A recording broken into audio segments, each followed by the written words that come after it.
Hi dears, എല്ലാവർക്കും നമസ്കാരം. മൗനരാഗം സീരിയലിൻ്റെ ഒരു അപ്കമ്മിങ് വിശേഷത്തിലേക്ക് എല്ലാവർക്കും സ്വാഗതം കേട്ടോ. അങ്ങനെ വലിയ സ്വപ്നങ്ങളൊക്കെ നെയ്ത് കൂട്ടി നമ്മുടെ സരയു അങ്ങ് വരികയാണ്. അപ്പം താര ആശുപത്രിയിൽ എത്തി കാണുകയും ചെയ്യണം, താരയുടെ മരണം ഉറപ്പിക്കുകയും ചെയ്യണം. അത് തന്നെയാണ് സരയുടെ ഏക ലക്ഷ്യം. അങ്ങനെ ആ വണ്ടിയിലിരുന്ന് പല കിനാക്കളും കണ്ട് നമ്മുടെ സരയു ആ യാത്ര തുടരുകയാണ്. ഈ സമയമാണെങ്കിൽ വിക്രത്തെ നമ്മുടെ കിരൺ എടുത്ത് തല്ലി ചതച്ച് ആകെ മൊത്തം ഇഞ്ചപ്പരുവാക്കി വെച്ചിരിക്കുക.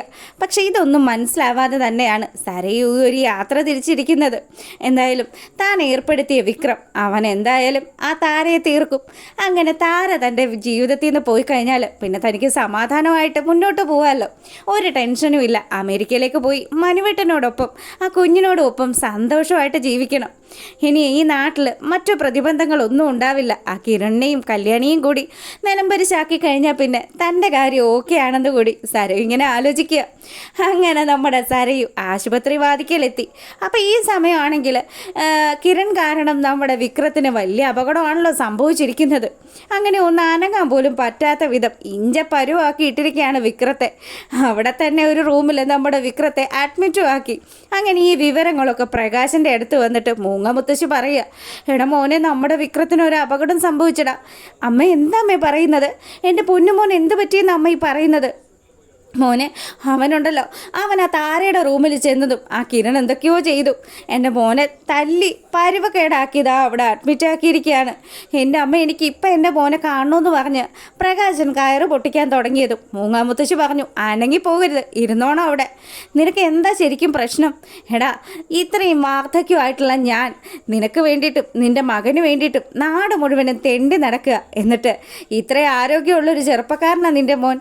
അവനൊരു 5 പൈസ നിന്റെ കൈ കൊണ്ടുവന്ന് തന്നോ? ഇന്നാച്ച ചികിത്സിക്കാനായിട്ടെങ്കിലും അല്ലെങ്കിൽ ആശുപത്രി ബില്ല് കെട്ടാനാണെങ്കിലും എന്തെങ്കിലും 1 രൂപ കാശ് നിന്റെ കൈ തന്നോ? ഇല്ലല്ലോ. അങ്ങനെയുള്ള അവന് വേണ്ടിയിട്ട് നീ എന്തിനാ ഓടുന്നത്? സങ്കടമൊക്കെ ഉണ്ടടാ. ഞാനും നീയും ഒക്കെ അത്രയും പുന്നാരിച്ച് വളർത്തിയത് അവനെ. പക്ഷേ ഇപ്പം അവന് കിട്ടേണ്ടത് തന്നെയാണ് കിട്ടിയിരിക്കുന്നത്. ഇവൻ ഇനിയും വലിയ തെറ്റുകളിലേക്ക് പോകുന്നതിൽ നല്ലത് അവൻ ഇതുപോലെയുള്ള എന്തെങ്കിലും ഒരു തിരിച്ചടി കിട്ടി അവനും എവിടെയെങ്കിലും കിടക്കുന്നത് തന്നെയാണ് പോനെ. എന്തായാലും എൻ്റെ പൊന്നുമോൻ വിഷമിക്കേണ്ടെന്ന് പറഞ്ഞ് മുത്തശ്ശി താ നമ്മുടെ പ്രകാശനെ ആശ്വസിപ്പിക്കുക. ഈ സമയം കല്യാണിയും കിരണും കൂടി ഒരു തീരുമാനം എടുത്തു. എത്രയും പെട്ടെന്ന് അച്ഛനെ വിളിച്ച് ഈ വിവരങ്ങൾ മുഴുവനും അറിയിക്കണം. അച്ഛൻ ഇടപെട്ടെങ്കിൽ മാത്രമേ ഇനി ഈ കാര്യത്തിൽ എന്തെങ്കിലുമൊക്കെ ഒന്ന് ചെയ്യാൻ പറ്റുള്ളൂ. അങ്ങനെ കിരൺ ഫോൺ എടുത്തു സേനനെ വിളിക്കുകയാണ്. അപ്പോൾ അവിടെ ആ ഒരു കാര്യങ്ങളൊക്കെ നടക്കുക. സേനൻ ഈ കാര്യങ്ങളൊക്കെ എല്ലാത്തിനും ഒരു വഴി കണ്ടിട്ടുണ്ടെന്ന് കൂടി പറഞ്ഞ് കിരണിൻ്റെ അടുത്ത് ഫോൺ വയ്ക്കുന്നു. പിന്നീടാണെങ്കിലോ നമ്മുടെ സരയു ആശുപത്രിയിലേക്ക് എത്തി. അപ്പോൾ അവിടെ വന്നതും അവൾ താരയുടെ റൂം ലക്ഷ്യമാക്കി നടക്കുക. മനസ്സിലൊരു 1000 സ്വപ്നങ്ങളും കണ്ടോണ്ടാ സരയുവിൻ്റെ വരവ്. അങ്ങനെ ആ ഒരു റൂമിന് വരാന്തയിൽ വന്ന സരയു ആണെങ്കിലോ അതിനകത്തോട്ട് നോക്കുമ്പോൾ കാണുന്ന കാഴ്ച താര കിടന്നിരുന്ന റൂമിലാണ് നമ്മുടെ വിക്രത്തിനെ അഡ്മിറ്റ് ആക്കിയിരിക്കുന്നത്. അങ്ങനെ വിക്രം അവിടെ കിടക്കുന്ന കാഴ്ച കണ്ടതും സരയുവിനെ സമനില തെറ്റി. ഇതെന്താ ഈ കാണുന്നത്? അയ്യോ, വിക്രത്തിന് എന്ത് പറ്റിയെന്ന് പറഞ്ഞ് അവൾ ചാടിയോടി ആ ഒരു റൂമിനകത്തോട്ട് കയറി. എന്നിട്ട് വിക്രത്തോട് ചോദിച്ചു, വിക്രം, നിനക്ക് എന്താ പറ്റിയത്? ആ സരയു, എന്ത് ചെയ്യാനാ, ഒന്നും പറയണ്ട. ആ കിരണ ഈ പണി കാണിച്ചത്. അവനുണ്ടല്ലോ, അവൻ എന്നെ ഇങ്ങനെ ഇഞ്ച പരുവാക്കി ഇട്ടിരിക്കുകയാണെന്ന് കൂടി നമ്മുടെ വിക്രം സരയുടെ അടുത്ത് പറയുക. എടാ, നിന്നെ ഞാനൊരു ജോലി ഏൽപ്പിച്ചിട്ട് നീ അത് കംപ്ലീറ്റ് ചെയ്തില്ലല്ലോ. എങ്ങനെ ചെയ്യാനാ? ആ ബഗാസുരൻ്റെ അത്ര ശക്തിയുള്ള ഒരു മനുഷ്യനാണ് ആ കിരൺ. നിൻ്റെ അച്ഛനായതുകൊണ്ട് ഞാൻ പറയുമൊന്നുമല്ല. പക്ഷേ നിൻ്റെ അച്ഛനെ പോലെ തന്നെ അത്രയും കൈക്കരുത്ത് ആ കിരണിനും ഉണ്ട്. അവൻ വെറുതെ ഒന്നും അല്ല, അവൻ മസിലളിയെന്ന് ആ ബൈജു വിളിക്കുന്നതിന് കൂടി എന്താ വിക്രം പറയാൻ തുടങ്ങി. ഈ സമയമാണെങ്കിൽ സരയുടെ നല്ല ദേഷ്യം വന്നു. ഞാനേ എത്ര ലക്ഷം രൂപ വേണമെങ്കിലും തരാമെന്ന് പറഞ്ഞതല്ലേ? നിനക്ക് പുറത്തുനിന്ന് ആരെങ്കിലും സഹായത്തിന് വിളിക്കാറുന്നല്ലോ. എൻ്റെ സരയു, ഞാൻ വളരെ പ്ലാനിങ്ങോട് കൂടിയാണ് ആ താരയുടെ റൂമിലേക്ക് കയറി ചെന്നത്. പിന്നെ എന്താടാ സംഭവിച്ചത്? അവിടെ താരയുടെ വേഷത്തിൽ കിടന്നത് ആരാണെന്നോ? കിരണായിരുന്നു. ഞാൻ ആ തലോണ കൊണ്ട് അവൻ്റെ മുഖം അമർത്തി പിടിച്ച സമയത്ത് അവൻ എന്നെ ചവിട്ടി വീഴ്ത്തുകയായിരുന്നു. എന്തായാലും സംഭവിക്കാനുള്ളതൊക്കെ സംഭവിച്ചു. സരയു, നീ ഇനി എൻ്റെ കാര്യം കൂടി ഒന്ന് നോക്കണം. കാര്യമൊക്കെ നോക്കാം, പക്ഷേ ഞാൻ ഉദ്ദേശിച്ച കാര്യമൊന്നും സാധിച്ചില്ലല്ലോ. അതുകൊണ്ട് തന്നെ ഞാനൊന്ന് ആലോചിക്കട്ടെ എന്ന് പറഞ്ഞ് സരയു അവിടുന്ന് പോവുക. അങ്ങനെ സരയു പോയതും നമ്മുടെ മനുവിൻ്റെ അടുത്ത് വന്നു. മനോഹറിൻ്റെ അടുത്ത് വന്നിട്ട് കാര്യങ്ങളൊക്കെ സംസാരിച്ചു. മനുവേട്ടാ, അവനുണ്ടല്ലോ ആ വിക്രത്തെ ഞാനൊരു കാര്യം ഏൽപ്പിച്ചതാ. അവൻ നമ്മളെ ചതിച്ചു വന്നേ. ആ കിരണിൻ്റെ കയ്യിൽ പെട്ട് അവൻ ദാ ഇപ്പം ആശുപത്രിയിൽ അഡ്മിറ്റ് ആയിരിക്കുക. ഇനി പ്രകാശനെയും മകനെയൊക്കെ ഇറക്കാൻ വേണ്ടിയിട്ട് ഞാൻ കാശ് മുടക്കണമെന്നാണ് ഇപ്പം അവർ പറയുന്നത്. എൻ്റെ സരയു, നീ എന്തിനാ വെറുതെ അവരുടെ പിന്നാലെ നടക്കുന്നത്? ദേ, നമുക്ക് ഈ സമയം മറ്റെന്തൊക്കെ കാര്യങ്ങൾ ചിന്തിക്കാം. അങ്ങനെ മനു ആ ഒരു കാര്യങ്ങളൊക്കെ സംസാരിച്ചുകൊണ്ട് നിൽക്കുക. പിന്നീടാണെങ്കിലോ നമ്മുടെ മനോഹറിനെ കാണണമെന്ന് പറഞ്ഞ് ബഗാസുരം വിളിപ്പിക്കുകയാണ്. അപ്പോൾ മനു ആണെങ്കിൽ, ഇനി 2 കോടി രൂപ വീണ്ടും എവിടെന്നേലും ഒപ്പിച്ചോ? എൻ്റെ ദൈവമേ, ഇയാളോട് ഇനി എന്ത് സംസാരിക്കാനാ? അയാളോട് ഞാൻ പറഞ്ഞതാ, ഇനി 2 കോടിയൊന്നും ഒപ്പിച്ചിട്ട് കാര്യമില്ല, 5 കോടിയിൽ മാത്രമേ ഞാൻ സെറ്റിലാകുള്ളൂ എന്ന്. അങ്ങനെ ദാ നമ്മുടെ മനു രാഹുലിൻ്റെ അടുത്തേക്ക് വരിക.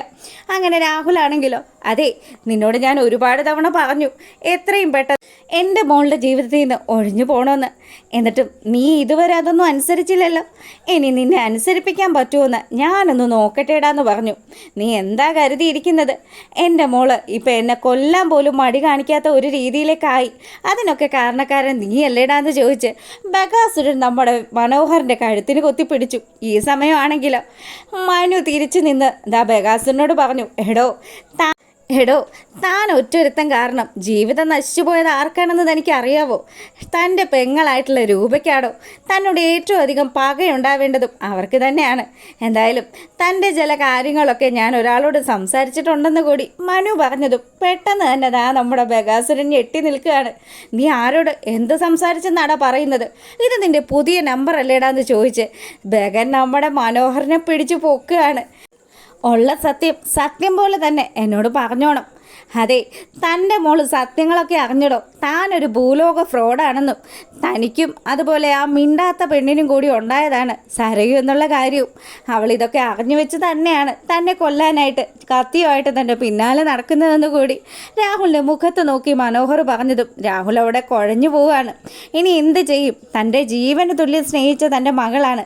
അപ്പോൾ ആ മോള് തന്നെ തള്ളി പറഞ്ഞാൽ ബഗനെ സംബന്ധിച്ചിടത്തോളം അത് മരിക്കുന്നതിന് തുല്യമാണ്.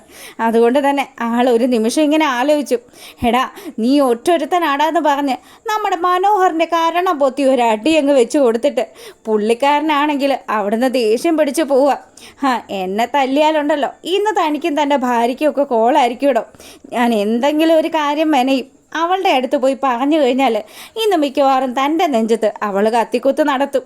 അങ്ങനെയുള്ള ഒരു കിടിലൻ എപ്പിസോഡൊക്കെയാണ് വരാനിരിക്കുന്നത്. അപ്പം ഇഷ്ടമായിട്ടുണ്ടെങ്കിൽ ഒന്ന് ലൈക്ക് ചെയ്യുക. എല്ലാവർക്കും നല്ലൊരു രാത്രി ആശംസിച്ചുകൊണ്ട് വീഡിയോ വൈൻഡപ്പ് ചെയ്യാണ്. അപ്പോൾ ഓക്കെ, ഗുഡ് നൈറ്റ്.